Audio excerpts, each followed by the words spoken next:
Bonjour à tous. Effectivement, je suis très heureux d'être avec vous et vous êtes vraiment très nombreux. C'est un petit peu impressionnant et je félicite les organisateurs du meeting parce que c'est un vrai beau succès. Alors moi, je vais vous parler de Crohn et de rectocolite hémorragique de la même façon et vous verrez qu'il y a en fait beaucoup de points communs.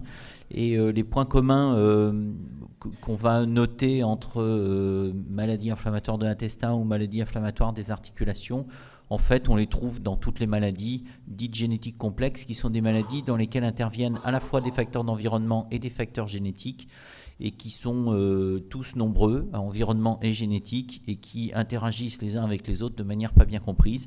Mais les topos qu'on vous fait avec le professeur Boissier ou moi, d'autres pourraient vous faire des topos pas très différents sur le diabète, sur la schizophrénie, sur d'autres maladies, la sclérose en plaques, que sais-je. C'est vraiment, on a découvert ces maladies depuis une quinzaine d'années. On s'aperçoit que toutes elles sont régies par des règles de génétique qui sont un peu les mêmes, même si les gènes diffèrent évidemment un petit peu d'une maladie à l'autre. Mes conflits d'intérêts, donc j'ai participé aux membres du board de MSD et j'ai été financé pour des congrès par différents laboratoires.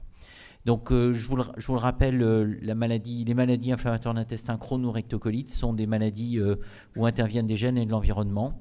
On parle que de génétique là tout de suite, mais la part environnementale est importante. Elle a été détaillée par Franck Carbonel tout à l'heure, au moins pour l'alimentation.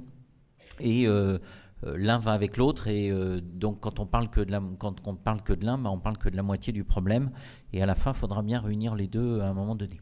Mais on ne sait pas le faire aujourd'hui. Abordons tout de suite le sujet. Donc l'hérédité, en général, la question que tout le monde se pose, c'est quel est le risque pour les apparentés. Alors ça peut être de manière... Est-ce que vous voyez ma petite flèche? Non, vous ne voyez pas ma petite flèche. Alors le risque donc chez les apparentés, en général, il peut être posé de façon relativement sereine ou de façon plus aiguë, comme par exemple un enfant à naître. Et les données qu'on a pour la maladie de Crohn sont représentées ici. C'est une étude danoise qui est assez récente, qui a été faite à l'échelle de toute la population danoise et qui donne ces valeurs. Je vous rappelle que la maladie de Crohn, comme la rectocolite hémorragique, ont des fréquences dans la population générale d'environ 1 pour 1000 ou 2 pour 1000, entre 1 et 2 pour 1000 dans la population générale. Et les chiffres que vous avez ici sont des chiffres de sur-risque. Donc il faut les compter comme combien de fois j'ai de risques de plus que la population générale. On va passer les jumeaux qui sont rares et on voyait que les apparentés au premier degré ont un sur-risque autour de 8 par rapport à la population générale. Donc si on multiplie 8 par 1 sur 1000, ça fait en gros un peu moins d'1%. 2 pour 1000, ça fait un peu plus d'1%. Donc l'ordre de grandeur, c'est entre 1 et 2% de la population générale qui risque de tomber malade si on est frère, parents ou enfants d'un malade. Et vous voyez que le risque pour les apparentés au premier degré, donc parents, enfants ou frères et sœurs qui partagent la moitié de leur génome, eh bien c'est à peu près 1%, 1 à 2% tout au long de la vie. Donc ça veut dire qu'il ne faut pas non plus trop se stresser. On a quand même 98 à 99% de chances de ne jamais être malade. Et il ne faut pas inquiéter les gens. Il faut faire des bébés, il ne faut pas en avoir peur. Et il faut, le poids de la génétique n'implique pas de s'arrêter de vivre et de stresser toute la famille autour. Pour les apparentés au deuxième degré, le surrisque diminue beaucoup et il est chiffré entre 2 et 3 à peu près par rapport à la population générale. Vous voyez 2,4. Les apparentés au deuxième degré, c'est les neveux, les nièces, les oncles, les tantes, les petits-enfants, les grands-parents. C'est les apparentés d'un rayon un peu plus grand. Et puis les apparentés au troisième degré, qui sont les cousins germains, eh bien ceux-là sont des risques qui rejoignent presque celui de la population générale, puisque c'est environ un petit peu moins de 2 fois que la population générale. Donc au-delà, on dit que le risque, il est à peu près celui de la population générale. Dans la rectocolite hémorragique, les risques ne sont pas très différents de la maladie de Crohn, ils sont quand même un peu moins élevés. Vous voyez que pour les apparentés au premier degré, c'est plutôt 4 que 8, donc autour de 1% au maximum de risque de tomber malade. Pour les apparentés au deuxième degré, c'est un petit peu moins de 2%, un petit peu moins de 2 fois celui de la population générale, donc 0,2 à 0,4%. Donc là encore, c'est des risques relativement faibles. Donc en gros, il faut être relativement serein pour les apparentés. Alors quand on parle de génétique, en général on dit une maladie génétique c'est un gène avec des mutations qui font que le corps fonctionne mal au sens large. Et ça c'est ce qu'on appelle les maladies monogéniques. La maladie peut-être la plus connue en France c'est la mucoviscidose, ou si vous avez des mutations du gène delta F508, vous tombez malade et puis vous avez une maladie grave avec une atteinte pulmonaire, une atteinte digestive, etc. Alors ça a été cherché dans les maladies inflammatoires de l'intestin, Crohn et rectocolite, et on a trouvé quelques gènes. Le premier a été décrit, vous voyez que c'est pas si vieux, c'est un gène du récepteur à l'interleukine 10 et qui implique des maladies qui surviennent chez, là c'était un nourrisson qui avait autour d'1 an avec des lésions périnéales et une colite sévère. Mais ces formes-là sont très rares. C'est des formes qui ne peuvent pas être considérées comme des maladies inflammatoires classiques. Elles sont aux confins entre le déficit immunitaire et une maladie inflammatoire telle qu'on les connaît chez l'adulte. Alors de plus en plus, on connaît de plus en plus de ces gènes, parce qu'on les cherche activement. Il y a des protocoles de recherche en cours. Donc la liste s'allonge. On doit être à aujourd'hui entre 10 et 20 gènes de susceptibilité connus qui donnent des maladies mendéliennes, c'est-à-dire vous avez la mutation, vous avez de très très fortes chances de tomber malade. Mais ça touche une personne sur 1000, un malade sur 1000, donc c'est extrêmement peu de gens, et donc ça représente vraiment très peu de personnes. Donc les maladies inflammatoires chroniques de l'intestin ne sont pas des maladies où il faut chercher des gènes de susceptibilité à effet fort, comme dans les maladies type mucoviscidose, parce qu'ils sont très rares. C'est réservé à quelques cas particuliers de patients qui débutent leur maladie très très jeunes, dans les toutes premières années de vie ou avec des formes très particulières. Alors après, à défaut de trouver des gènes à effet fort, on en a trouvé beaucoup, mais tous avec des effets faibles, comme pour la polyarthrite rhumatoïde ou pour la spondylarthrite ankylosante aussi d'ailleurs. Et donc vous voyez que avec le temps, là, ces 10 dernières années, on a trouvé des gènes petit à petit, 1, 2, 3, 4, et puis avec des techniques que je ne vais pas vous détailler, on a pu en trouver de plus en plus. Et on est aujourd'hui, vous voyez, à 211 gènes de susceptibilité aux maladies inflammatoires de l'intestin. Donc on en a beaucoup. Et je dirais presque qu'on en a beaucoup trop. On a mis beaucoup de temps à les trouver. Et au début, on était content d'en trouver. Et maintenant, on en a trop. Pourquoi on en a trop ? Parce qu'on a du mal à interpréter ce qu'ils veulent tous dire. Alors, en dehors de 2 gènes particuliers qui ont un effet un petit peu plus fort sur lesquels je ne vais pas rentrer dans le détail, vous voyez que tous les gènes qu'on a trouvés ont des effets très faibles, comme pour la polyarthrite rhumatoïde. Si vous êtes porteur du variant génétique à risque, vous avez un risque de 1,2 fois celui de la population générale de tomber malade. Donc au lieu que ce soit 1 pour 1000, c'est 1,2 pour 1000. Ça ne vous apporte pas beaucoup d'informations, et aux généticiens, ni aux malades, ni aux médecins, ni à quiconque. Donc chacun des gènes pris individuellement n'a qu'un effet extrêmement faible.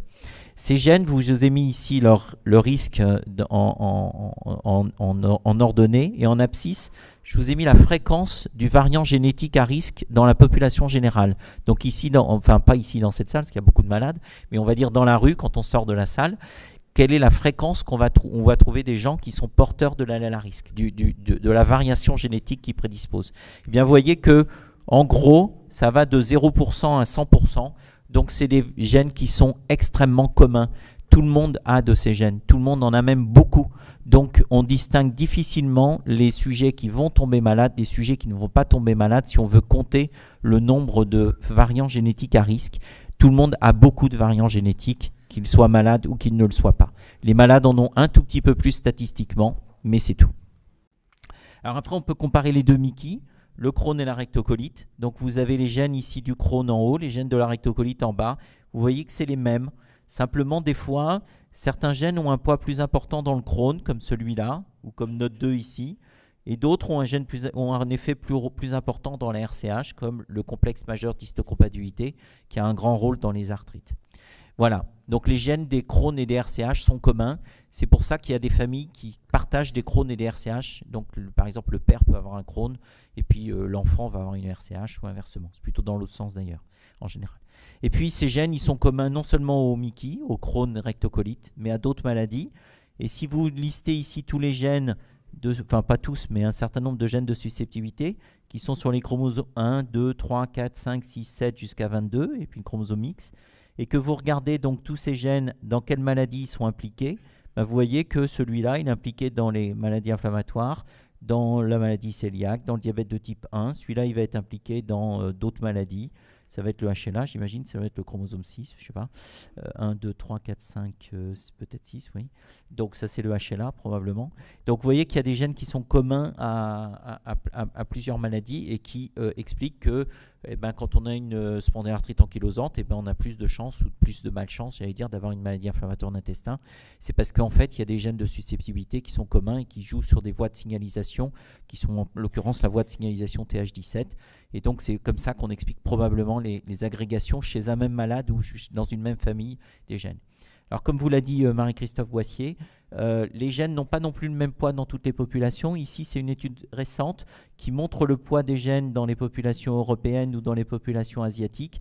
Et vous voyez que autant NOT2 a un rôle relativement important dans le Crohn dans nos pays, autant il n'y a pratiquement pas de rôle parce que le variant n'existe pas dans ces populations-là. Et par contre, chez nous, ce variant-là, il est extrêmement rare. Par contre, il est très fréquent dans les populations asiatiques et donc ça a un rôle plus important là-bas. Alors, ce n'est pas parce que le gène est plus important, c'est parce que le variant est beaucoup plus fréquent dans la population générale et que du coup, il a un poids plus fort dans la prédisposition, alors que si le variant n'existe pas, il n'a aucun poids. Alors après, ça nous a permis donc de comprendre qu'il y avait beaucoup de gènes, que ça allait être compliqué, qu'il y avait des apparentements entre maladies à cause de ces gènes. Et puis finalement, ça nous sert pas beaucoup en pratique courante et personne ne vous proposera de vous génotyper pour vos maladies parce que ça n'apporte pas d'informations cliniques ni sur le risque individuellement. Je vous ai dit que c'était très faible. Collectivement, c'est plus compliqué, on va y revenir, et ni sur la prise en charge des maladies. Dans les maladies inflammatoires de l'intestin, il y a extrêmement peu d'impact de la génétique sur la réponse au traitement, par exemple, ou sur le risque d'évolution vers des complications. Et il n'y a en tout cas pas de moyen de les prévenir, donc ça ne vaut pas le coup de le dépister à l'avance. Donc malheureusement, la génétique a été de peu d'utilité en pratique clinique, et j'en suis déçu parce que j'ai travaillé longtemps là-dessus et que j'aurais aimé qu'on puisse avoir des applications cliniques, mais ce n'est pas le cas. Alors par contre, ça a permis si on prend tous les gènes, toute la moisson de gènes qu'on a trouvée, de regarder quelles fonctions ont ces gènes dans l'organisme et donc de pouvoir dire, finalement, on retrouve régulièrement des gènes qui sont impliqués dans des fonctions biologiques. Et donc ce qu'on retrouve le plus souvent, c'est des gènes impliqués dans l'activation lymphocytaire, l'autophagie, la voie TH17 de pro-inflammatoire des lymphocytes, la réponse immunitaire innée, la barrière intestinale, qui sont des fonctions qui étaient suspectées depuis longtemps ou carrément négligées, comme l'autophagie, la voie TH17 à l'époque n'était pas bien connue. Donc ça a apporté quand même des informations sur la biologie et sur les mécanismes impliqués dans ces maladies qui sont encore à l'étude, mais qui quand même ont orienté un petit peu les chercheurs vers des nouvelles voies de recherche qui n'étaient pas inintéressantes. Alors voilà où on en est, c'est la bouteille à moitié vide, à moitié pleine. Je vais vous parler du côté à moitié vide. En fait, on a eu beaucoup de gènes. Et on s'est dit, avec tous ces gènes, super, on va pouvoir expliquer les choses.